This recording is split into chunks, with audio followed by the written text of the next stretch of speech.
Hey, I want to welcome you to another episode of Money Matters Top Tips for Success, where each and every day I bring on new business owners, entrepreneurs, and executives and have them share their top tips for success with you. My name is Adam Torres. You can follow me on Instagram at AskAdamTorres to keep up with my book releases, book tour schedule, signings, all that other good stuff. Always love to connect with you there. And as always, if you'd like to apply to become a co-author of one of my upcoming books, just head on over to the website, moneymatterstoptips.com, and click on Become an Author to apply. All right, so today I have Angy Chin on the line, and she is the president over at Big Group. Angy, welcome to the show. Yeah, thank you very much, Adam. So today is a very special episode because we're going to talk about Chapter 3, which is Empowerment to Drive Accountability. So that's the chapter that Angy submitted and was chosen to be in the Business Leaders Volume 2 edition of Money Matters. First of all, Angy, congratulations for being chosen for the book. Thank you very much. So one of the reasons that your content was chosen for the book, and one of the things that I saw here was your content, Empowerment to Drive Accountability, the way you break down things for this, it just kind of hit home for me, and I'm going to go through some of that as we get further in the interview, and I'm going to show you some of the things that you taught me through reading your book and kind of and helped me in my business and self-reflection. But just to start off, what inspired you to write this chapter, so Empowerment to Drive Accountability? Well, Adam, actually, from our prior conversations and also podcasts, I think I shared with the team that I come from an entrepreneurial family with 6 older brothers as entrepreneurs, and I myself also became a serial entrepreneur over the last 15 years. And one of the things that, as being an entrepreneur, one of the things that we love is that we love success. We love to be financially rewarding with our business or whatnot. And at some point in time, the end game is also to have a happier, better life, And the thing is that for some reasons and for many good reasons, as we indulge into the entrepreneurial journey, we get stuck into it, right? We get sucked into it and we get stuck in it. And part of it is the ability to scale. And many times our business become our baby, and we had a hard time letting it go. And because of that, we get in the whirlwind of working around the clock and possibly even burn out at some point in time, either mentally, physically, emotionally, or even having our attention and relationship with our loved ones, with our families, and even not meeting with our friends. And so when I actually was pondering about what would really support a lot of entrepreneurs as well as entrepreneurs to be, is to have that gentle reminder of what is truly our end game. If we're truly successful in our business, is that really the end game? Or is that simply a path that we walk through to gain that happiness and to be truly joyful and spending time with the loved ones that we want to, or have the type of life and quality of life that we aspire? And if that's the case, we need to think beyond just only the part about business and making money, and thinking about how we can actually have people surrounding us to help us get there to our true end game. So hence, this empowerment to drive accountability is to help build around a successful business, but above and beyond that is to help us get to our end game, or being able to free ourselves time, free ourselves the things that we wanted to do, whether it's more strategic stuff or spending time with our loved ones, and to be truly happy, with the journey of being an entrepreneur. So that was what inspired me to write that chapter. So, and spoiler alert, for anybody listening to this, this is going to be a completely spoiler episode. We're going to be giving the tips directly from the chapter. I still want you to go buy the book, of course, Business Leaders Volume 2 of Money Matters. So, of course, we do sell books, but we're going to get into the content today. So I picked a couple of points from your chapter, Angy, that I just fell in love with, and I just had to really do some self-reflection on, even in my own personal business. Let's start with the first point, which is just happens to be one of the first points you made in the chapter, which is acknowledge the fear of losing control. Can you elaborate a little bit more on that and what that means to you in this chapter? Yeah, sure. One of the things that I believe is we cannot fix what we are not even aware of that is happening in the underlying part of our psyche. And many times for entrepreneurs, including myself, we get so tied into our business. We get so emotionally engaged into our business, which rightfully so. We started that business, right? But as we're going on, we wanted to say, hey, we want to grow, we wanted to scale and all that. But at the same time, we're very hesitant to let go because we are always going to be the best person doing the work. And as such, the concern is that, am I actually losing control of my own company, of my own business, if I start empowering and allowing other people to do certain things in my business? So that fear of losing control, in order to address it, we need to first be aware of it and acknowledge it, and then also commit that we want to make a change in it. Because without that as being step one, Adam, everything else on the step 2, 3, or 4, or whatever that's in the book is not going to happen because it is meaningless. It doesn't mean anything to anybody. I love the way this was written, too, by the way, so I'm just going to read it verbatim because I did it, and I remember thinking of it like you were writing to me, and it says, so first is to admit your fear of losing control. Admission is the first step to healing. I'm like, oh, my gosh, this is like you're going through like a program or something. I'm like, all right, hi, Angy, I'm an entrepreneur, and I have a problem. I'm scared to let go and to lose control. Sorry. And then you cannot acknowledge the things you cannot, and whatever the rest of the creed, and then you put you cannot fix what you're not aware. But then it says next, take a deep breath and write down a list of repetitive and routine tasks that you currently do and the potential consequences if not done exactly the way you want at the get-go. And I did this. I actually did this, and this led to me hiring an assistant.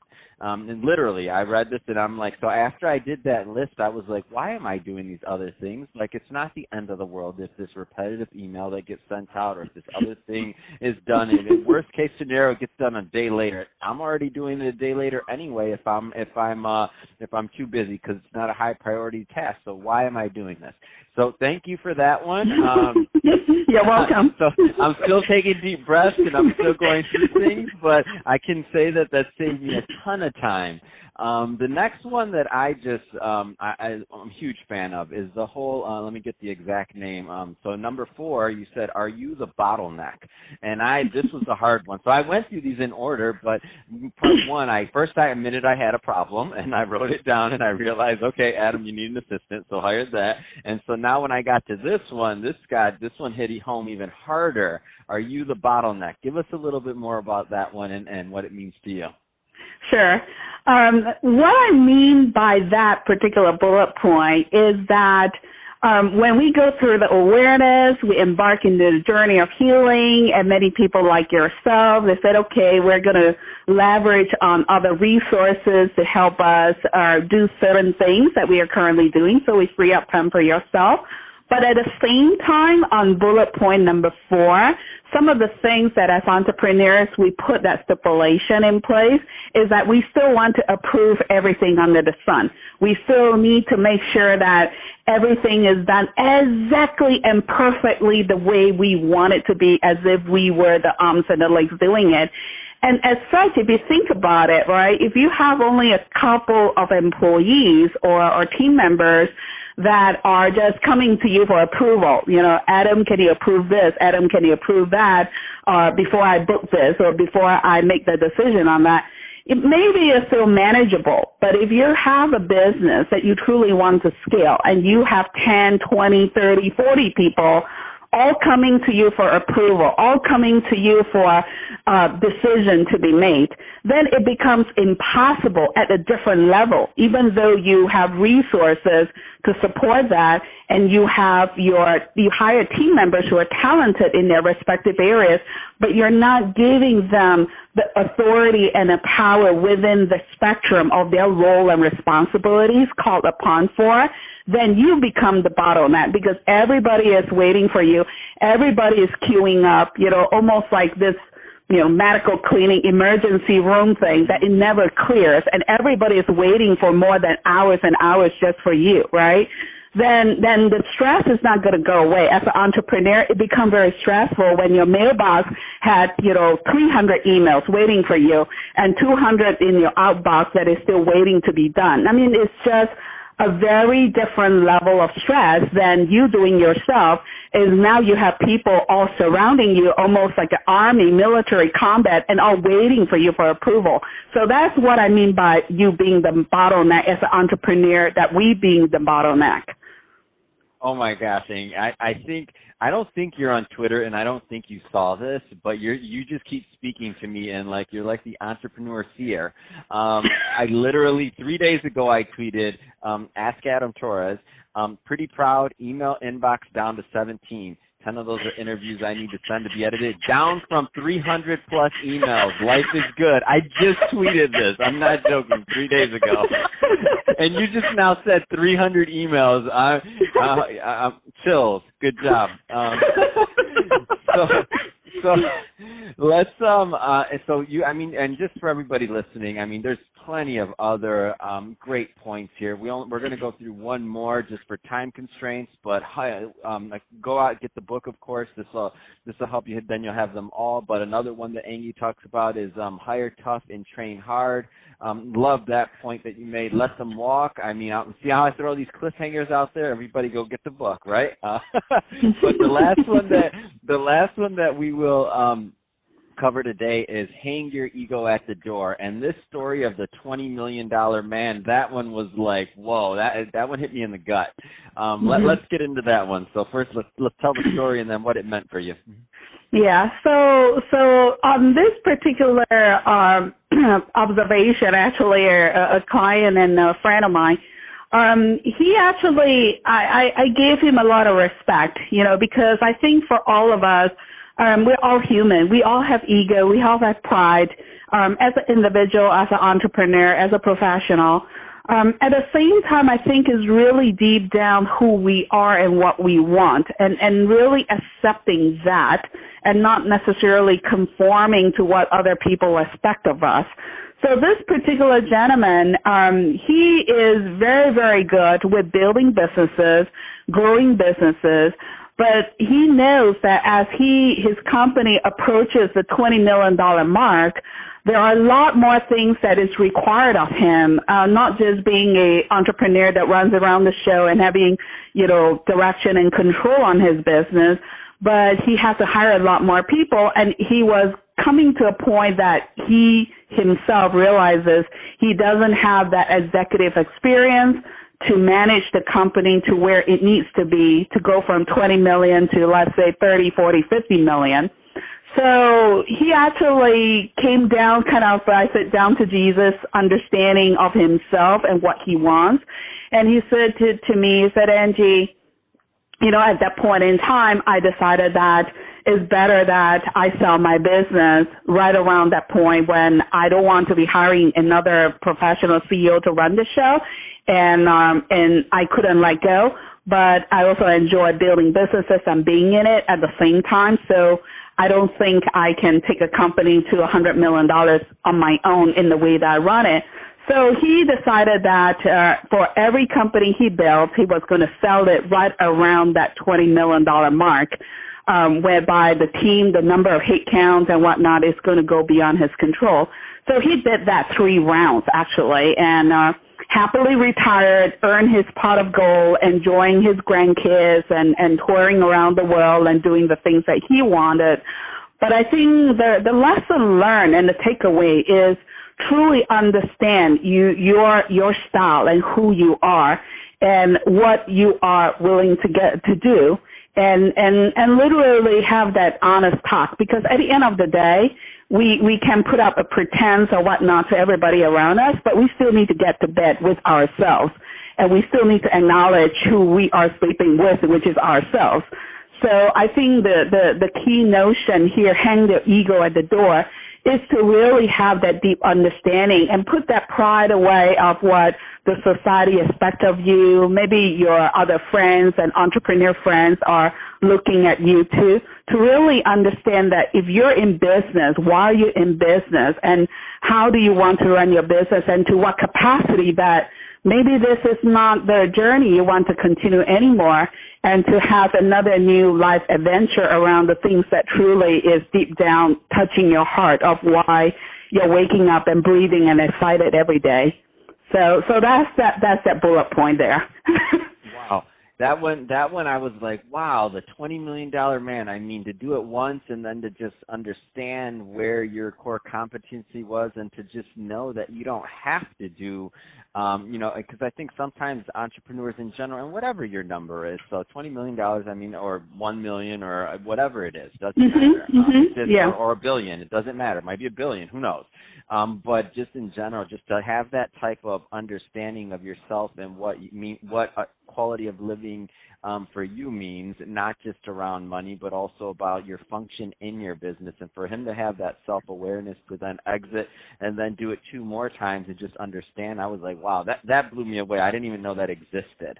That's amazing. I always, in my mind, it was always in terms of exiting and why to exit. Some of the things were, in my experience, when I was in my wealth management days, were obviously legacy, retirement, getting bought out, a takeover, all these other things. I've never heard of self-awareness on size of business and understanding what you wanted your life to be like. That's just, to me, that's the supreme level of control in kind of going towards your destiny. I thought it was an amazing contribution, and I've never heard it. So thank you for that. Adam, actually, I think, the key part to this is I have run business, from $1 million to $1 billion.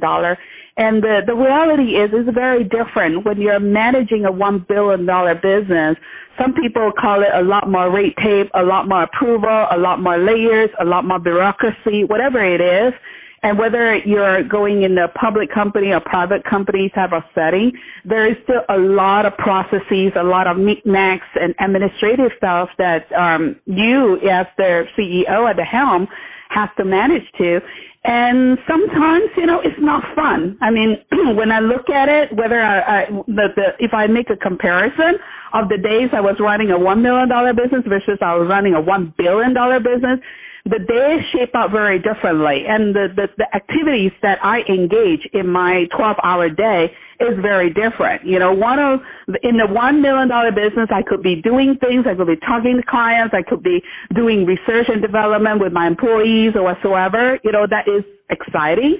But then in the $1 billion business, you're engaging in so many negotiations, so many meetings, and then you're approving, this 3-inch thick of documents you have to read and all that, and you have to go and talk to investors. You have to give them reports after reports, and it's just a different dynamic, right?